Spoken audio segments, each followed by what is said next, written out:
Chers téléspectateurs, encore une fois, merci d'être avec nous. Nous continuons à explorer notre thème « Plus que vainqueur » avec le pasteur Alain Corali. Avant de vous annoncer le sujet d'aujourd'hui, nous accueillons Madame Caroline Corali qui va nous parler de la vie familiale. Bienvenue, Madame. Bonsoir et bienvenue à notre rubrique santé. Et ce soir, même si vous ne le comprenez pas trop, nous allons parler d'argent. Je pense que je ne vous apprendrai rien de nouveau si je vous disais que la santé et le bien-être de chaque famille dépendent de sa bonne santé financière.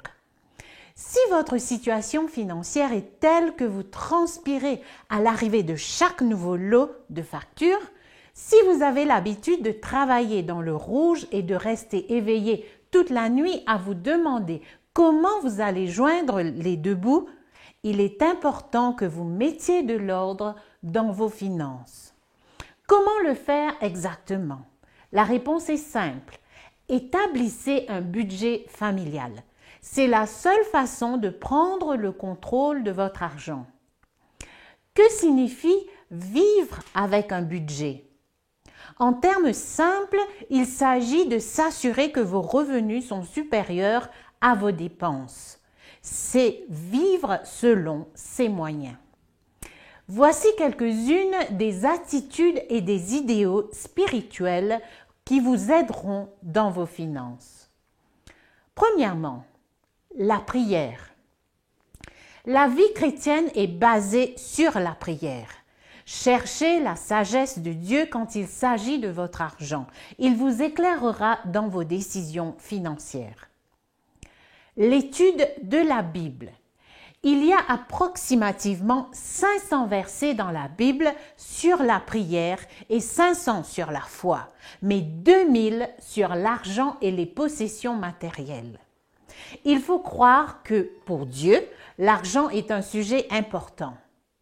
Quand vous mettez en pratique les enseignements de la parole de Dieu, vous devenez plus que vainqueur en ce qui concerne vos finances. Troisièmement, aucune comparaison. L'avidité et la convoitise naissent généralement de la tentation d'évaluer son style de vie en le comparant à celui d'autres personnes. Si vous êtes un disciple du Christ, vous êtes invité à tracer votre propre route. Il n'y a pas lieu d'entrer en compétition avec les autres. Numéro 4, la simplicité. Dans une culture où la valeur personnelle se mesure en termes de richesse matérielle, il est crucial pour les disciples de Jésus de penser différemment. Par exemple, pourquoi dépenser sur des vêtements pour impressionner les autres alors que vous n'avez pas suffisamment d'argent pour envoyer vos enfants à l'école? Le disciple du Christ a ses priorités dans le bon ordre. Posez-vous la question avant d'acheter quoi que ce soit. Est-ce vraiment nécessaire? Soyez reconnaissant envers Dieu. Rappelez-vous que c'est Dieu qui nous donne la capacité de gagner notre vie. En réalité, nous ne sommes propriétaires de rien. En tant que créateur, Dieu a des droits sur nos biens et sur nos vies. Le principe de la dîme, c'est-à-dire remettre 10% de vos revenus à Dieu, constitue la meilleure façon d'exprimer notre reconnaissance. Dieu nous promet dans sa parole, dans Malachie 3, le verset 10, il déclare « Apportez toutes les dîmes à la maison du trésor, afin qu'il y ait de la nourriture dans ma maison. Mettez-moi ainsi à l'épreuve, dit l'Éternel, le Maître de l'univers, et vous verrez, si je n'ouvre pas pour vous les fenêtres du ciel, si je ne déverse pas sur vous la bénédiction en abondance. » J'en ai fait l'expérience personnellement. je peux vous assurer que Dieu est fidèle à sa promesse. Une fois que vous aurez compris et suivi ces principes bibliques, votre situation financière changera pour le meilleur. Pour conclure, j'aimerais vous inviter à pratiquer les 4 principes suivants concernant votre argent. Dépensez moins que ce que vous gagnez. Évitez de vous endetter. Troisièmement, dans la mesure du possible, mettez un peu d'argent de côté. Fixez-vous des objectifs à long terme.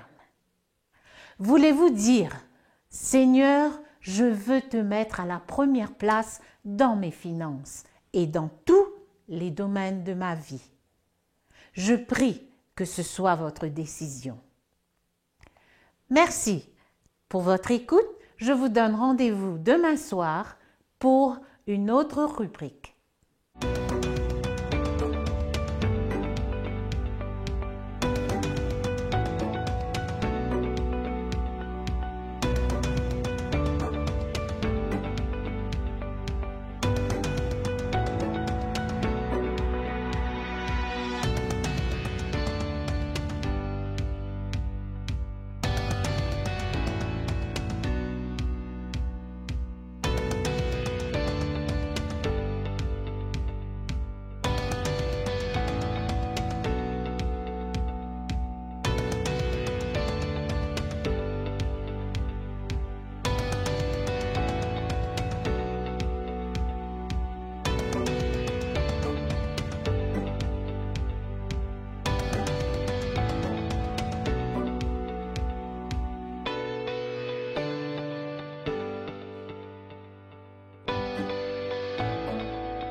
Le sujet d'aujourd'hui, pourquoi tant de souffrance?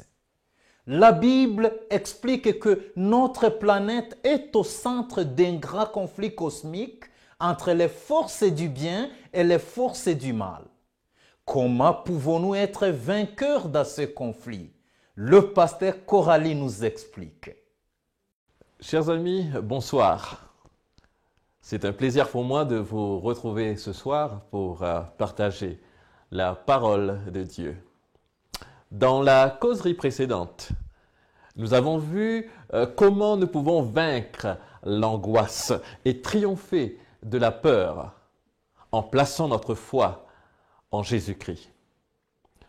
Nous avons vu comment Jésus exerça son pouvoir sur la nature, calmant la tempête. Une telle démonstration de puissance de sa part fut si choquante pour les disciples qu'ils se dirent à eux-mêmes, mais quel est donc celui-ci à qui même obéissent le vent et la tempête?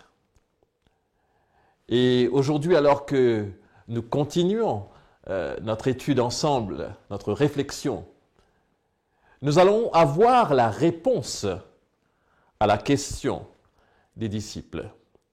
Et c'est pour cela que je vous invite à ouvrir votre Bible avec moi dans l'Évangile selon Marc, le chapitre 5. Mais avant que nous continuions dans cette étude, nous allons prier ensemble. Éternel notre Dieu, alors que nous ouvrons ta parole, bénis-nous, nous t'en prions, au nom de Jésus. Amen. Le thème du jour est « Comment être vainqueur de l'ennemi ». Pourquoi est-ce que les gens aiment avoir peur? Pourquoi sont-ils si fascinés par le mal? Et je parle ici du mal dans tout ce qu'il a de plus réel. Nos films d'action aujourd'hui n'opposent pas seulement les bons aux méchants. Non, ils combattent les démons, les vampires, les forces du mal. Les cinéastes, avec leur arsenal d'effets spéciaux, mettent tout leur art pour communiquer cette terreur des êtres maléfiques. Mais dans la totalité, ou sinon la quasi-totalité des cas, ces films ne sont qu'une caricature de la réalité concernant le monde des ténèbres. Une chose est certaine cependant, lorsque nous considérons les forces du mal, nous devons éviter deux extrêmes. Le premier est de mettre en doute l'existence des forces du mal. Et le deuxième est de développer un intérêt excessif, voire malsain, concernant ces mêmes forces. Ce soir, nous allons essayer d'éviter ces deux extrêmes en voyant une nouvelle page dans la vie de Jésus. Lisons dans Marc chapitre 5, les versets 1er à 7. La parole de Dieu nous dit ceci. Ils arrivèrent à l'autre bord de la mer, dans le pays des Gadaréniens. Aussitôt que Jésus fut hors de la barque, il vint au-devant de lui un homme sortant des sépulcres et possédé d'un esprit impur. Cet homme avait sa demeure dans les sépulcres, et personne ne pouvait plus le lier, même avec une chaîne. Car souvent, il avait eu les fers aux pieds, et avait été lié de chaînes, mais il avait rompu les chaînes et brisé les fers, et personne n'avait la force de le dompter. Il était sans cesse, nuit et jour, dans les sépulcres et sur les montagnes, criant et se meurtrissant avec des pierres. Ayant vu Jésus de loin, il accourut, se prosterna devant lui et s'écria d'une voix forte, « Qu'y a-t-il entre moi et toi, Jésus, Fils du Très-Haut? Je t'en conjure, au nom de Dieu, ne me tourmente pas. » Cet épisode dans la vie de Jésus est rempli d'enseignements. Mais ce que nous devons comprendre d'abord, c'est que il nous est impossible de lire la Bible, et plus particulièrement les évangiles, sans y remarquer que les forces maléfiques sont présentes, ces forces qui empoisonnent la vie et le bonheur de toute l'humanité. La Bible explique que notre planète est au centre d'un grand conflit, un conflit cosmique entre les forces du bien et les forces du mal. Quelle est l'origine de ce conflit, de cette grande controverse, de cette guerre qui fait rage entre les forces du bien et les forces du mal? La Bible nous enseigne que le conflit commença avec Lucifer, qui était dans un temps le chef des anges, lequel prit la tête d'une rébellion dans le ciel contre son Créateur.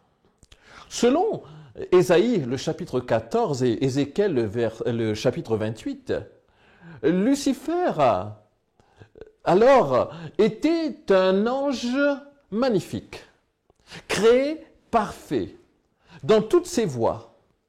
Cet ange, toutefois, convoita la place de Dieu et eut l'audace de défier son Créateur pour réclamer le gouvernement de Dieu.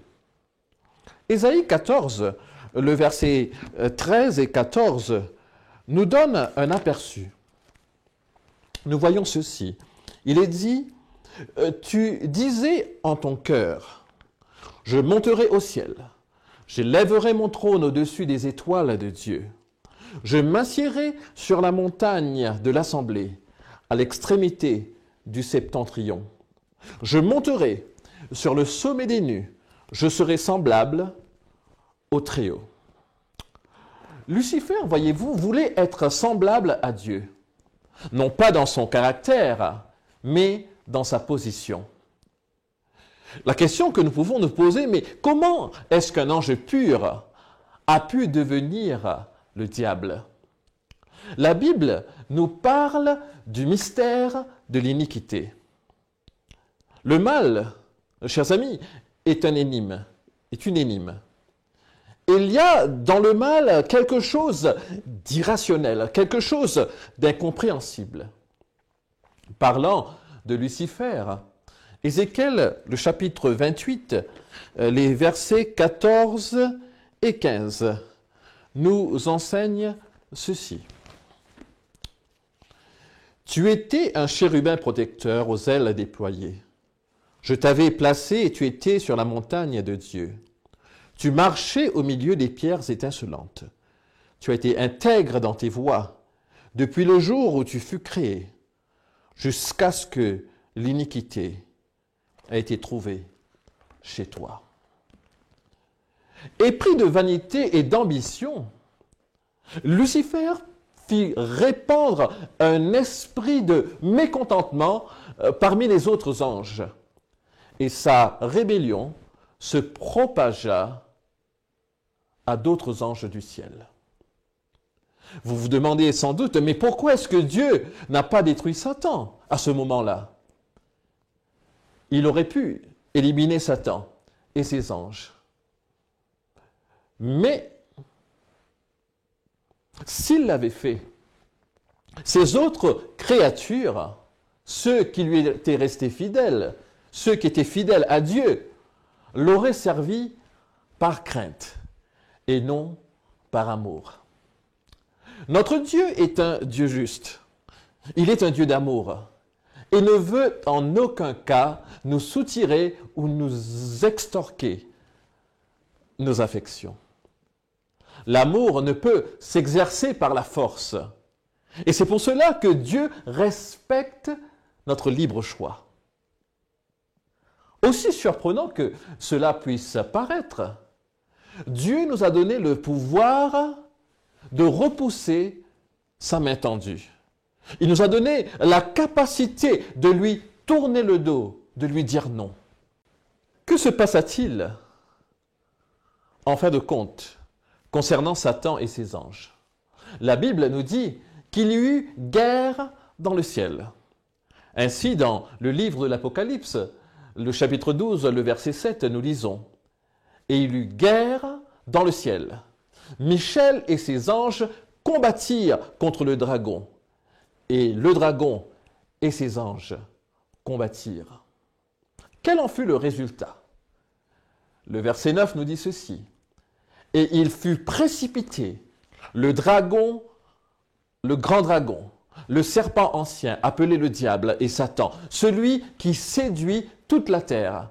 Il fut précipité sur la terre, et ses anges furent précipités avec lui. » Ainsi la terre devint leur champ de bataille contre Dieu. Le livre de la Genèse déclare que Dieu créa un monde parfait et qu'Adam et Ève avaient tout pour être heureux. Ils étaient en parfaite santé physique et mentale et vivaient dans un beau jardin, dans un monde parfait. Ils étaient en mesure de parler face à face avec leur Créateur. Mais l'ennemi tenta Adam et Ève, les amenant à désobéir à la loi de Dieu, brisant ainsi leur relation avec Dieu. C'est ainsi qu'aujourd'hui, le diable réclame le monde comme sa propriété et fait de son mieux pour asservir ses habitants. Et le récit relaté dans le chapitre 5 du livre de Marc, le texte que nous venons de lire, est un parfait exemple de l'emprise que les forces du mal peuvent avoir sur un être humain. Marc nous présente cet homme comme possédé d'un esprit impur. Cet homme, nous dit-il, avait élu domicile parmi les tombes. Marc nous explique qu'il y avait eu plusieurs tentatives pour le contrôler, ou devrais-je dire pour l'apprivoiser. Les gens essayèrent de le lier de chaînes, mais il avait rompu les chaînes et brisé les fers. personne n'avait la force de le dompter. La Bible ne nous dit pas comment cet homme se retrouva dans une telle situation. Néanmoins, nous pouvons déduire qu'il s'était ouvert d'une façon ou d'une autre aux influences démoniaques. Attention les amis, surtout les jeunes, à ne pas vous mettre dans des situations où, dans des circonstances ou à vous soumettre à des pratiques qui vous placeraient sous l'influence du mal. Jésus nous lance cet avertissement dans Jean chapitre 10, le verset 10. Il nous dit que le diable ne vient que pour dérober, égorger et détruire. Le but ultime du diable, voyez-vous, est de détruire l'image de Dieu dans l'homme. Son but est de briser tout lien de parenté qui existe entre le ciel et la terre. Et si nous nous abandonnons à ce voleur, à ce meurtrier, à ce destructeur, il prendra tout de nous. L'homme en question ici nous permet de voir à quel degré de déchéance Satan s'efforce de faire descendre l'humanité tout entière. Ce misérable entend les tombeaux, possédé de démons, esclave de passions effrénées et d'odieuses convoitises, offrait l'image de ce que deviendrait l'humanité, abandonnée à l'empire de Satan. Nous faisons ici face à un cas extrême, mais une chose est certaine, les forces du mal s'emploient constamment à nous distraire. Ils s'emploient constamment à obscurcir notre intelligence des choses célestes. Ils nous gardent tellement préoccupés par les affaires de ce monde que nous ne trouvons plus de temps pour Dieu. Et c'est ainsi qu'il remporte la victoire sur notre âme. Et à chaque fois que nous rejetons l'appel du Sauveur, nous nous plaçons sous l'influence de Satan. Par des tentations subtiles, Satan nous entraîne toujours plus dans le mal, jusqu'à ce qu'il en résulte une corruption et une ruine totale. Contre la puissance du diable, il n'existe qu'une sauvegarde, la présence de Jésus. Remarquez ce que nous dit le verset 6. La parole de Dieu nous dit concernant cet homme qu'ayant vu Jésus de loin, il accourut, se prosterna devant lui. J'aime ce verset 6. Aussi troublante et désespérée que soit la situation de cet homme, n'est-il pas intéressant de lire comment cet homme brisé, torturé au-dedans de lui, possédé par un démon, vivant parmi les sépulcres, se sent irrésistiblement attiré par Jésus. Dans sa souffrance, dans sa peine, dans ses tourments, dans ses blessures, dans ses chaînes, dans sa crasse, dans sa puanteur, il accourut à Jésus. Chers amis, alors que vous écoutez la parole de Dieu ce soir, il se pourrait que vous pensiez au fond de vous-même que vous êtes une cause perdue. Vous vous demandez si vous pouvez être sauvé. Laissez-moi vous annoncer une bonne nouvelle. Il n'y a aucune cause perdue pour Jésus.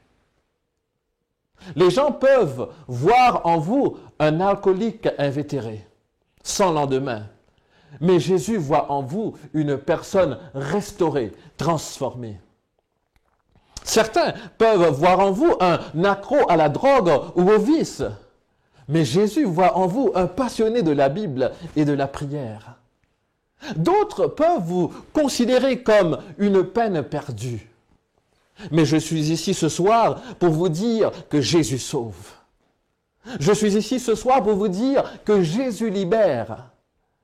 Je suis ici ce soir pour vous dire que Jésus rend vainqueur. Cet homme, si brisé, si vulnérable, si fragile, avait soif de la délivrance et courut et se jeta aux pieds de la seule personne qui pouvait le libérer, Jésus-Christ. Mais alors qu'il tentait de remuer les lèvres pour implorer la miséricorde divine, les démons qui l'habitaient crièrent avec véhémence.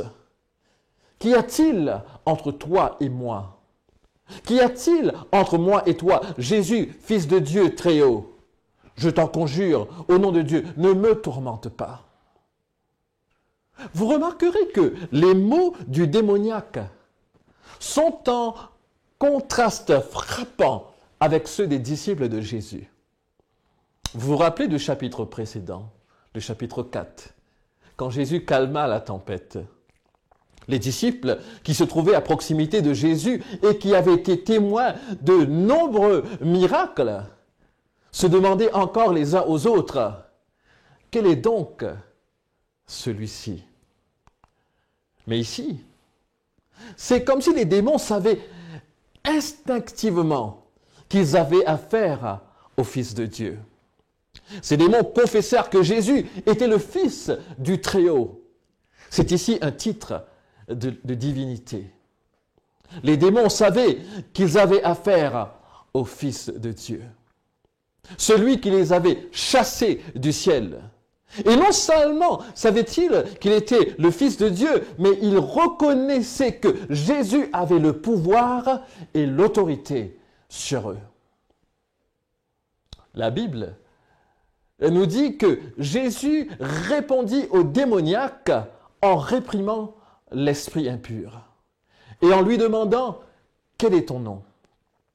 Et le démon, nous dit le verset 9, répondit « Mon nom est Légion, car nous sommes plusieurs. » À cette réponse, un récit déjà troublant devient encore plus troublant. À cette époque, voyez-vous, le mot légion était le plus souvent associé à une légion romaine. Une bande très organisée de soldats comptant au moins 6000 hommes. Et pourtant, même en tant que légion redoutable, ces démons tremblaient en présence de Jésus. Les démons avaient une compréhension aiguë de leur sort imminent. Et ils entamèrent ce qui nous semble être une série de bizarres négociations avec Jésus. Le verset 10 nous dit que les démons supplient Jésus de ne pas les envoyer hors du pays. Et il prie Jésus de les envoyer dans un troupeau de porcs qui se nourrissait à proximité. Curieusement, Jésus accède à leur demande. Et la Bible nous dit que sortant de l'homme, ces esprits impurs entrèrent dans les porcs. Et le troupeau se précipita sur la rive escarpée dans la mer. Et environ 2000 d'entre eux furent noyés dans la mer. Cet aspect du récit si bizarre est à peine croyable, certains le diraient. Pourquoi est-ce que Jésus a-t-il permis aux démons de déverser leur pouvoir destructeur sur ce troupeau de porcs inoffensifs? La meilleure explication que je puisse trouver est la suivante. Sauver la vie de cet homme était plus important pour Jésus que 2000 porcs. Chers amis, ceci pour vous dire que vous avez de la valeur aux yeux de Dieu. Il est important de réaliser que malgré vos faillites, malgré vos échecs, malgré vos manquements, vous avez toujours de la valeur aux yeux de Dieu. La Bible nous dit clairement que Dieu a tant aimé le monde qu'il a donné son Fils unique, afin que quiconque croit en lui ne périsse point, mais qu'il ait la vie éternelle. Dieu a échangé son propre Fils contre vous. La croix est la preuve de votre valeur. Jésus n'est pas mort pour de la camelote. Vous êtes infiniment précieux. Personne n'a jamais payé de prix plus élevé que Dieu pour vous. Et Dieu vous accepte, car vous avez du prix à ses yeux. C'est par grâce que vous êtes sauvés, par le moyen de la foi. Et il vous suffit de placer votre foi en Christ pour avoir une nouvelle vie, mais aussi la vie éternelle. Après la rencontre troublante avec le démon et les négociations bizarres avec la Légion, nous arrivons maintenant à quelque chose de très encourageant. Au verset 15. Nous lisons que l'homme, autrefois nu, possédé par un démon, vivant dans les tombes, était maintenant assis, vêtu et saint d'esprit. Alléluia. Jésus libère. L'homme avait rencontré Jésus et sa vie en avait été transformée à jamais. Il y a de nombreuses leçons et applications que nous pouvons tirer de cette histoire. En voici 2 leçons principales. La première leçon est celle-ci. Jésus est bien plus puissant que le diable et tous ses suppôts. Et il suffit de lire la Bible pour s'en rendre compte. D'abord, l'ennemi essaya de détrôner le Christ dans le ciel, mais il échoua. Quand Jésus vint sur terre, Satan utilisa le roi Hérode pour tenter de le détruire à sa naissance. Mais encore une fois, le diable échoua. Satan apparut à Jésus dans le désert, déguisé en ange du ciel, et le soumit à 3 grandes tentations. Mais Satan fut encore une fois vaincu. Puis Satan incita la foule à détruire Jésus sur le calvaire, et Jésus fut crucifié et mourut sur cette croix. Satan pensait qu'il avait vaincu, mais 3 jours plus tard, Jésus ressuscita d'entre les morts et triompha du tombeau. Satan fut battu encore une fois. À chaque fois qu'il y a bataille entre Christ et Satan, Satan perd et Jésus est toujours vainqueur. Et la Bible nous annonce qu'à la fin des temps, Satan et ses anges seront anéantis à jamais. Et nous le lisons dans Ézéchiel, le chapitre 28, le verset 18. La Bible nous dit ceci. « Je te fais disparaître, chérubin protecteur. Je fais sortir de toi un feu qui te dévore. Je te réduis en cendres sur la terre. » Oui, un jour reviendra où le diable et ses anges seront vaincus à jamais. Et il n'y aura plus de péché, plus de souffrance, plus de pleurs, plus d'enterrement, plus de deuil, plus de chagrin. Et ce jour est pour bientôt. Une deuxième leçon que nous pouvons tirer de ce passage de l'Évangile est celle-ci. Il n'y a personne, je le répète, il n'y a personne qui soit un cas trop difficile pour Jésus. Quelle que soit la force qui vous domine, le Seigneur peut briser cette force. Il peut la briser et vous délivrer. Quel que soit l'état dans lequel vous vous trouvez, quelle que soit la situation difficile dans laquelle vous vous retrouvez, Jésus peut vous libérer. Tout esprit est soumis à l'autorité du Christ. Il suffit, comme le démoniaque, de venir à Jésus et de tomber à ses pieds. Et il sera là pour nous aider. Il sera là pour nous libérer. J'ai vu cela tant nombre de fois dans mon ministère. Jésus n'a jamais perdu un cas. Jésus n'a jamais perdu la bataille face à l'ennemi. Sentez-vous perdu et en proie au péché aujourd'hui? Jésus peut vous libérer. Êtes-vous hors de la volonté de Dieu et pris au piège de l'orgueil et de l'amertume? Jésus peut vous libérer. Avez-vous besoin de sa puissance pour changer votre vie? Jésus est capable. Si vous êtes enchaîné, il sera votre libérateur. Si vous êtes perdu, il sera votre guide. Si vous êtes en danger, il sera votre protecteur. Si vous êtes sans appui, il sera votre soutien. Si vous êtes sans défense, il sera votre avocat. Si vous avez perdu tout espoir, il sera votre espérance. Si vous êtes épuisé, il sera votre force. Si vous êtes mort, il sera votre vie. Un mot de lui, et les ténèbres sont chassées par la lumière. Un mot de lui, et Satan perd son emprise sur l'âme perdue. Un mot de lui, et le péché perd son pouvoir de contrôle sur le pécheur. Une parole de lui, et le captif est libéré. Une seule parole de lui, et le péché est pardonné pour toujours. Un mot de lui, et une vie est complètement changée. Une parole de lui, et un misérable pécheur devient un enfant de Dieu.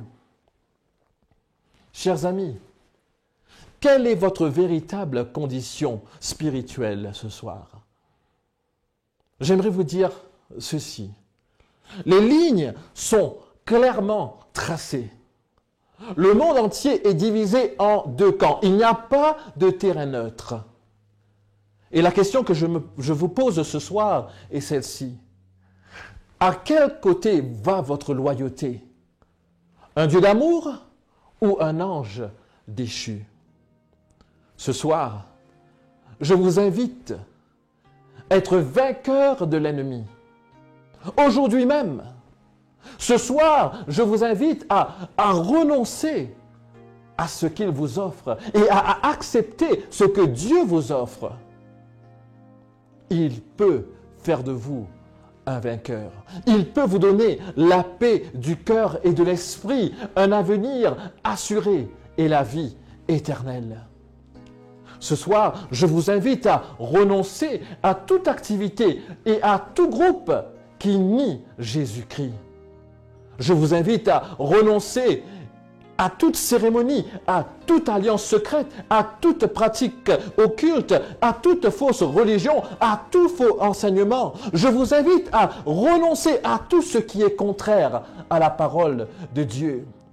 Et je vous invite à triompher du mal, à triompher du malin, de l'ennemi, du diable, en plaçant votre vie entre les mains de Jésus.